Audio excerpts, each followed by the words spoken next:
Yes, we are live. Welcome, everyone. This is Yogi Speaks Season 2, and this is the live session number 2. So, those of you watching us on Instagram, Facebook, or YouTube, you can join our WhatsApp group, and that's where you can post your questions, and we'll answer those questions here.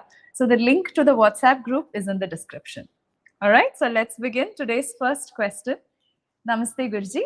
Thank you so much for answering my previous question. And this time, could you please explain the tingling or crawling sensation on the top of my head during meditation and sometimes after meditation too? Namaste. Yeah, this is quite natural. Anybody who is meditating will feel countless, experiences like this. It is clearly stated in our authentic texts. Disaptadinatyadu, I mean 72,000 different nerve channels. Actually, it is not nerve, nadi channels. There is no translation for nadi in English. The channel through which our life energy, prana, is flowing. So 72,000 different nadis stretching all over the body, around 126,000 kilometers. Some books are saying that. And through which these channels, our prana is moving. Yadha prana, again, tatha mana. Where your mind is, you don't know what your mind is. Nobody knows. But we experience something as our mind, but through the medium of the body. In the body, of course, the moment breath is stopped, mind will stop. That means they are complementing each other. So when you try to focus your mind, and the mind is usually spread to the whole universe. We don't know where the mind is. It is spreading everywhere. But when you become aware of your body, this mind which is universally spread will be dragged back. In yoga, it is called pratyahara, withdrawal of the mind. Then you try to fix it in your body. It's called dharana. Dharana means fixation.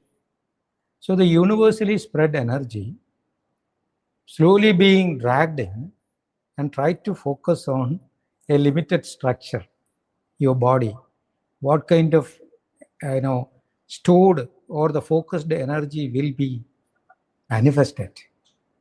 There definitely you will have some kind of heat production, some different experiences, pain and ecstasy, goosebumps and crawling. I cannot explain what type of feeling you will get.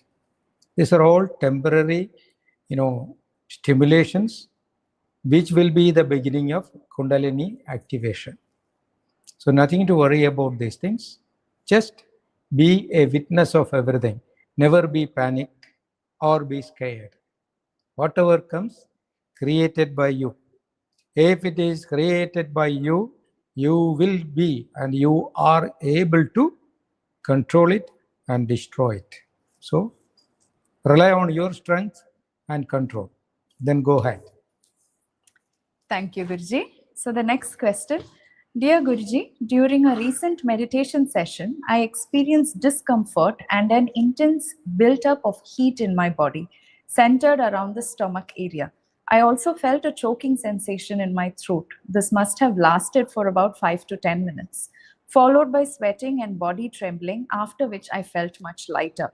I wondered what was happening. Is this normal during meditation? Could you kindly explain what may have taken place? Yeah, again, this is a continuation of the first question.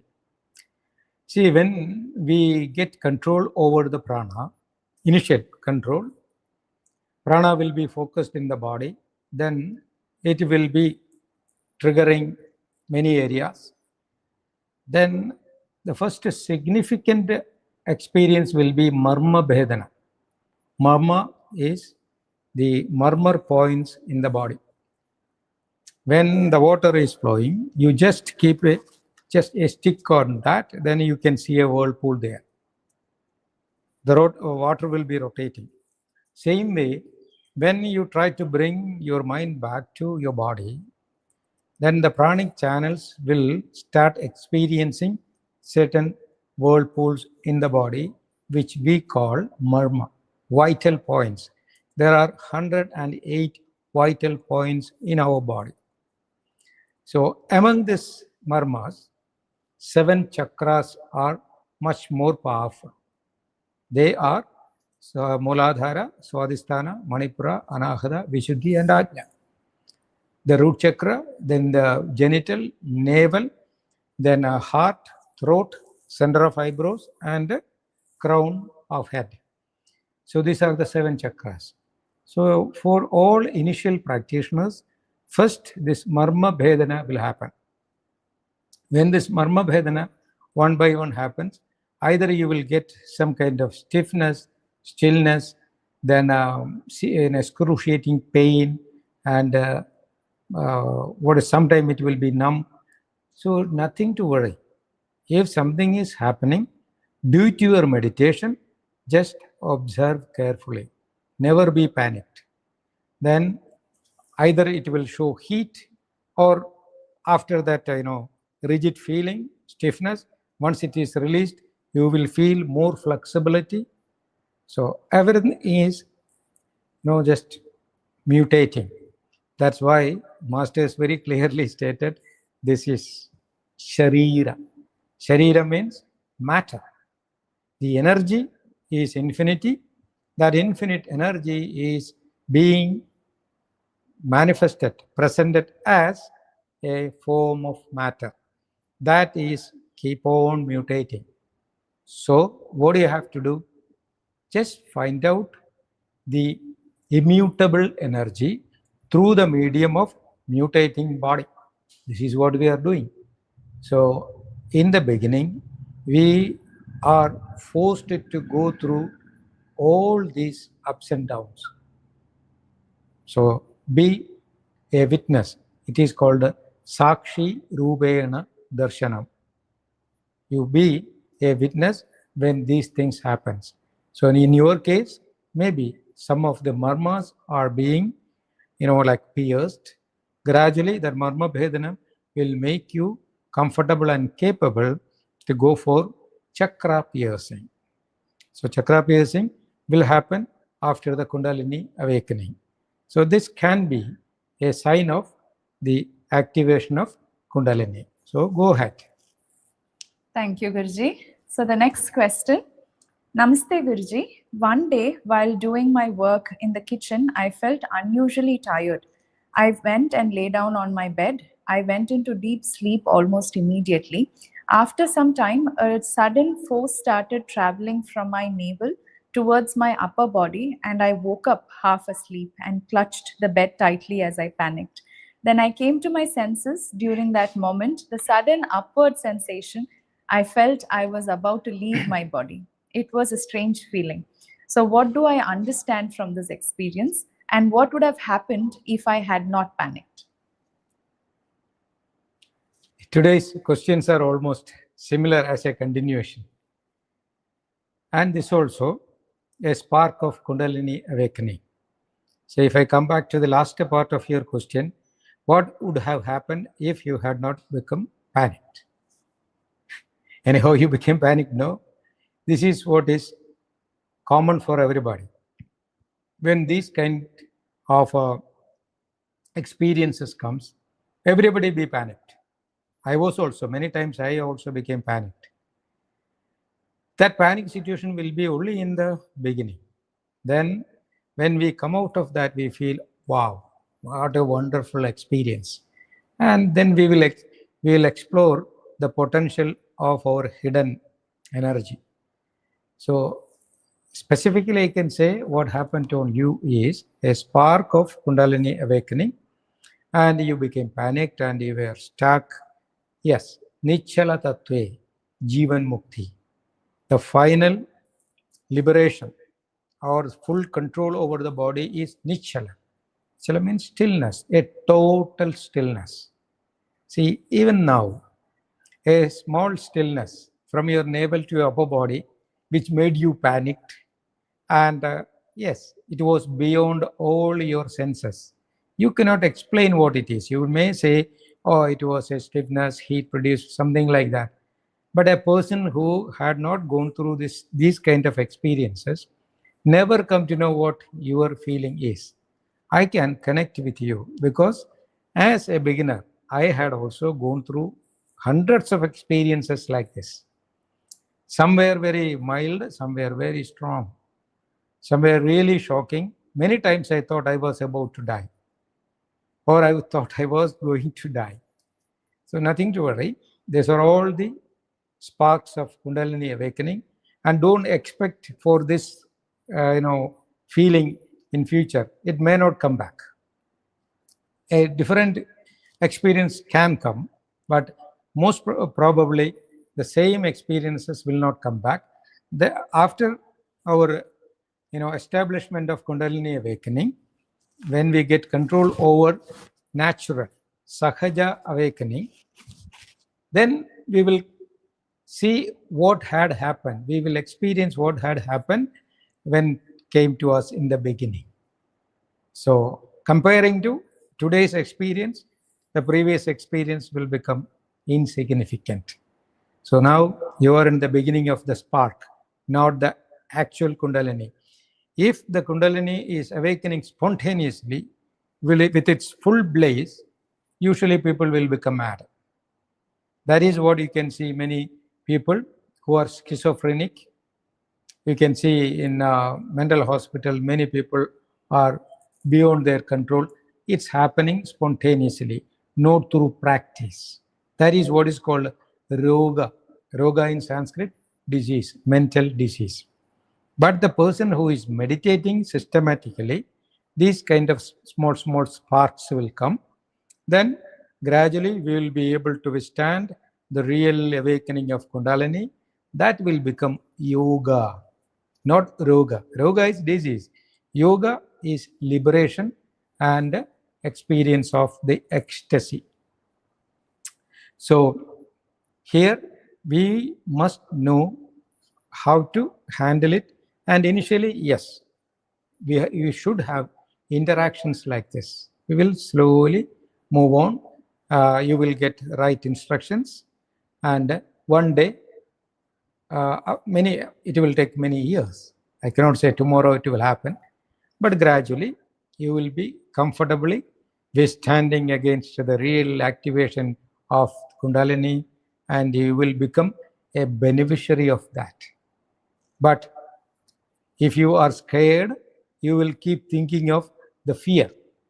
You are what you think. Never be scared.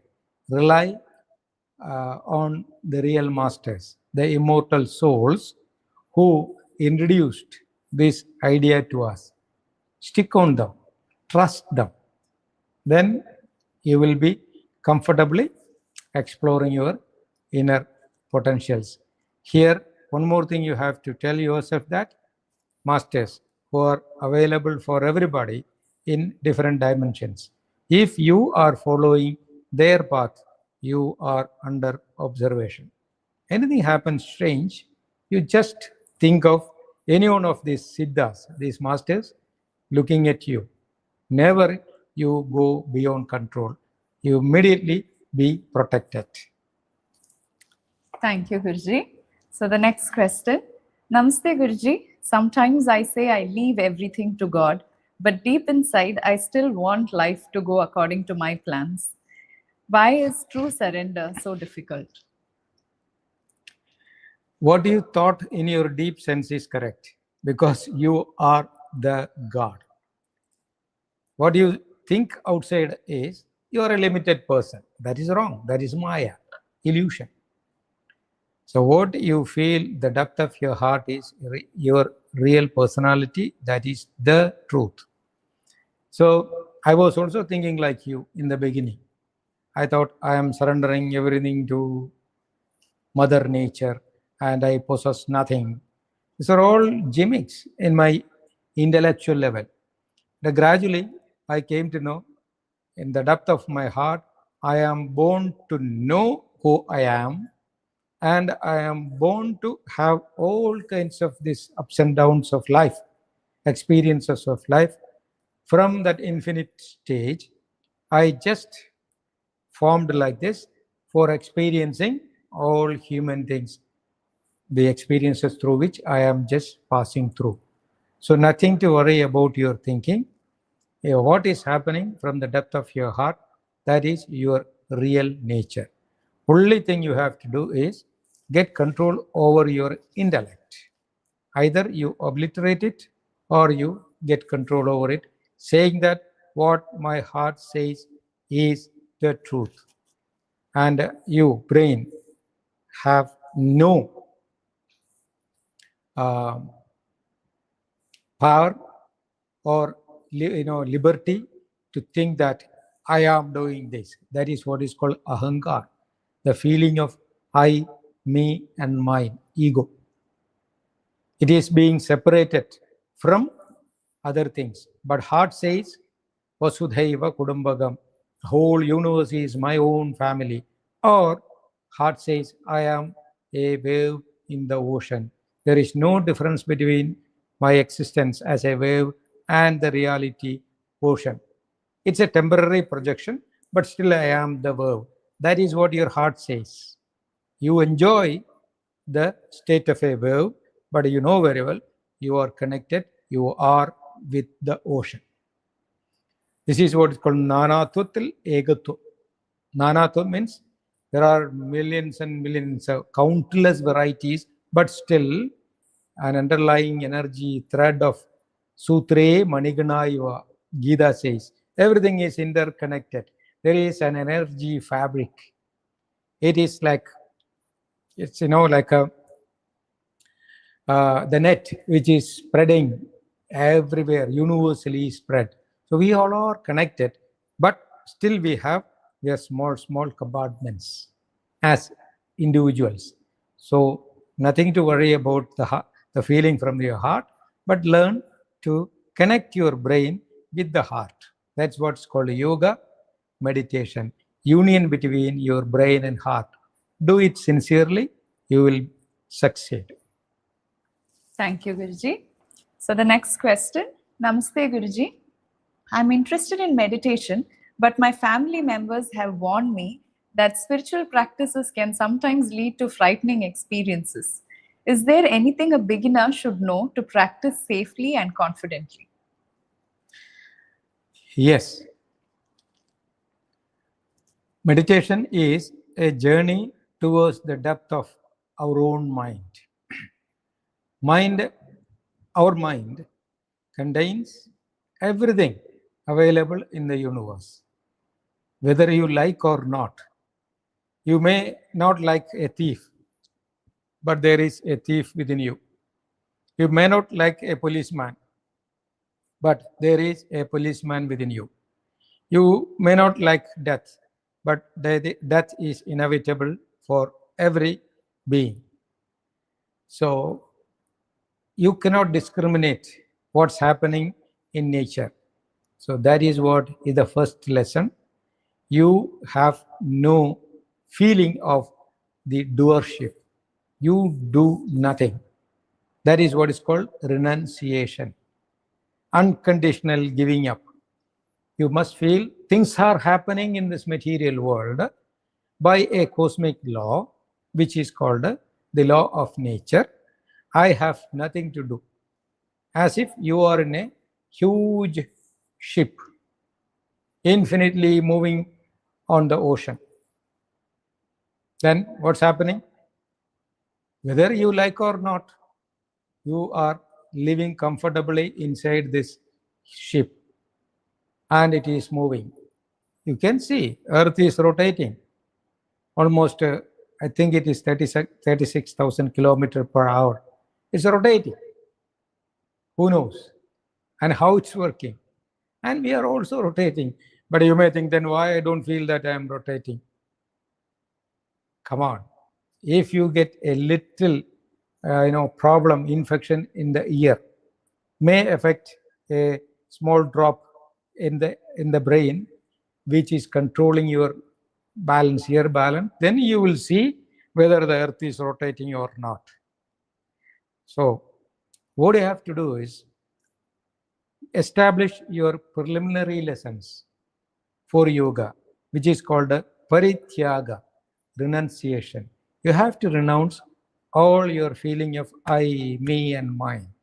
You possess nothing, but everything is managed, arranged by nature, and you are appointed to do something as your duty.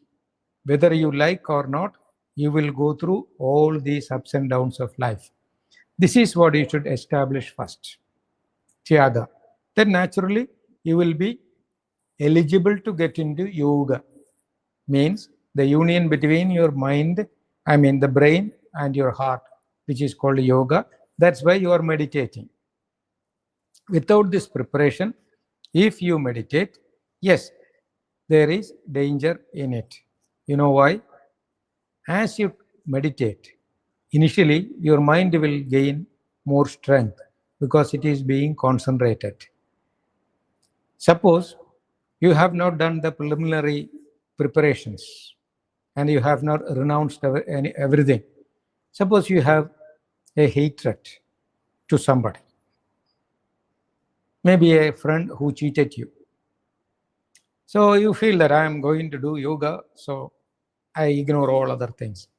You may ignore, but you are not acknowledging the reality. So the hatred will be lying under your mind in the depth. Then you keep meditating. So gradually your mind will gain more strength.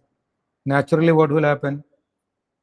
That hatred which are underlying in your system slowly gain strength. You will not come to know. When the hatred gain more strength and it start permeating to your cells will start hating each other. Then you will feel some kind of uneasiness. Then gradually you may fall into autoimmune diseases. Nobody knows why it's happening. Oh, I'm going to temple, I'm meditating in this one and that one. Still I got this problem. This is the danger. Many people are making this mistake. So if you are a sincere yoga practitioner, first you go through the scientific method. It's called Ashta Anga Yoga. Ashta means 8. Anga means limbs. So Yama, Niyama, Asana, Pranayama. These are the first 4 physical disciplines. Yama means kill your bad habits. Kill the feeling of I, me, and mine. Yama means the god of death. So you have to kill mercilessly. Unconditional renunciation. At least you should tell yourself, you possess nothing. Keep on telling, and gradually that thought will become strong within you. Second is niyama. Niyama means self-discipline for supporting the development. Third is asana. You must learn from an experienced person how to restructure your muscles and posture for a comfortable pranic flow. Third is pranayama. You should learn proper pranayama which will support meditation. These are the basic 4 disciplines. Practice that, then the rest, pratyahara, dharana, dhyana, samadhi will happen naturally. You cannot meditate deliberately or consciously. Meditation, the state of meditation is a byproduct of these first 4 disciplines, yama, niyama, asana, and pranayama. The rest will happen if you are in the right track. Thank you, Guruji. So the next question, is it right to feel devotion to a particular god? Does such devotion towards deities help me progress in my spiritual path? Definitely. Everybody should have either a subject or an object to focus the mind. The best one is deities. So you find out the best, which is emotionally attached. Then, but it should not be a blind faith. It should be a conscious approach. You must know the fundamentals of that deity. All deities, traditional deities, are explained to us by different masters. That's why a deity will have a Mula mantra. That mantra will have a master. That Rishi means the seer of the energy behind the sound. Mantra is the subtle sound which is being produced from a cosmic being. And the scientist who saw the Murti and heard the sound is called Rishi. So that Rishi, that scientist, explained everything about the Murti and told us, if you want to reach to that dimension of existence, go through this. Mantra is a path through which your mind can be guided to that particular dimension. It's a well explained, sophisticated mental science. So you can definitely have your Murti, but I don't know which way you approach. Must be scientific and pragmatic. So what you should do is get the mantra of the mantra Murti and go through the chandas. All mantras will have Rishi, Devada, chandas. Learn from an experienced person, then go through that. But again, Murti is to take the mind into Maunam. Many people keep chanting the mantra, thinking that Murti will be happy with me. Unless you change the structure of your mind or your pranic levels, that Murti cannot communicate with you. It is like a transistor. You can have the most modern transistor radio, but you are not switching on. Even if you switch on, you are not tuning it. You think that I simply move the knob and the sound will come, music will come. No. You should tune the knob specifically for different broadcasting centers. When your transistor radio get tuned with a particular broadcasting center, you will get that music or story through the transistor radio. Everything is based on the tuning. Same way, your mind is like that transistor radio. So you are tuning through a particular vibration to connect yourself with an energy source, a broadcasting center. When you get connected, when your tuning is proper, you get connected to that dimension of energy existence, which is called Murti. There you will see, you will sense that Murti, which is called Murti Darshana. But that is not the end. There are countless dimensions of mind, countless Murtis. So when you reach to different dimensions, you will come to know even the dimensions are the expression of something beyond all these vibrations. When you reach that level, all Murtis will become insignificant or under control. So Murti Upasana is not a small thing, but do it, but consciously. Thank you, Guruji. So that's it from us for today. We will be back again on Wednesday at 4:15 p.m. IST. Thank you for all your questions. You can post all your questions, more questions in our WhatsApp group. Thank you. Namaste. Namaste.